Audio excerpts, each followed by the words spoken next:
Welcome back, folks. So I wanted to introduce you. I'm gonna do a two-part video on this because there's a lot to cover.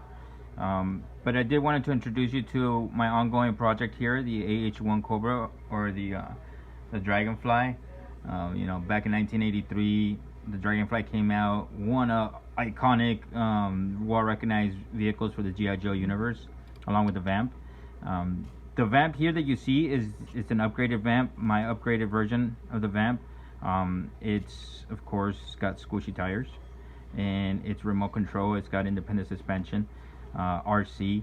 I expanded the body for the Vamp in order for me to kind of accommodate the 4-inch figures.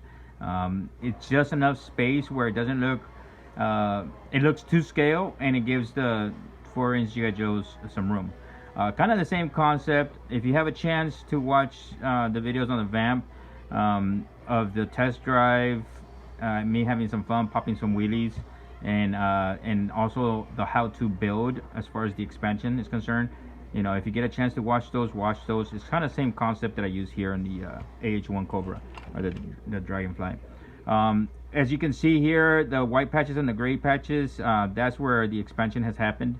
I have an expansion going this way, laterally, bilaterally, horizontal, vertical, whichever one you want to say. Down the middle is about ½ inch. Lengthwise, it's about 2.5 inches, and up and down is about 1.5 inch. I expanded this frame in order for me to go ahead and put a little bit more detail in the cockpit. I always found that the Dragonfly in 1983, the cockpit was 2 seats. That's it. It was pretty basic. All the detail was spent on the outside, which was awesome. Had some good detail in there. And it was the early version of the Dragonfly, or the AH-1 Cobra. This is more based off of, somewhere in the middle, from the original version of the AH-1 Cobra, and nowadays the Super Cobra and the upgraded 2-engine Cobras. This is, I believe, it might be the F version of the Cobra. I'm not too sure. Kind of got to look it up. The cockpit was, oh man, that was kind of a struggle. So that's the cockpit canopy was even bigger struggle. The canopy itself, I'm gonna make a separate video on how to, as far as that's concerned.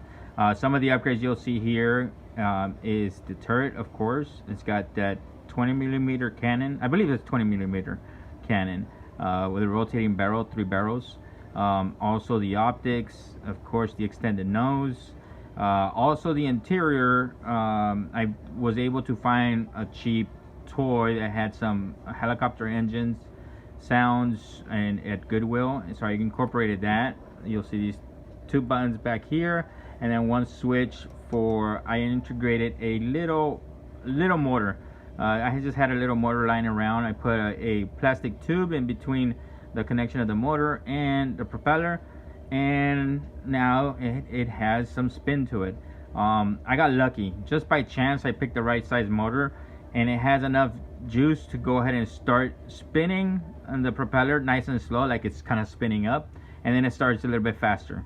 The speed is just, toy grade speed. It's not gonna, take off a finger in case, in case you get your finger stuck or get in the way of the propellers. It's not that fast at all. It doesn't even have that much power. In fact, if you put your hand on it, it'll probably stop. I was able to also put a winch in there. It's a fun project. It's a huge project because of the expansion, and the canopy. That's the last part. So this is a little bit of an introduction. My next video should be covering the canopy build, and there's a lot to cover on that. All right, folks, hopefully it inspires you to make some of your own upgrades and customs, and we'll talk to you soon. Have fun out there.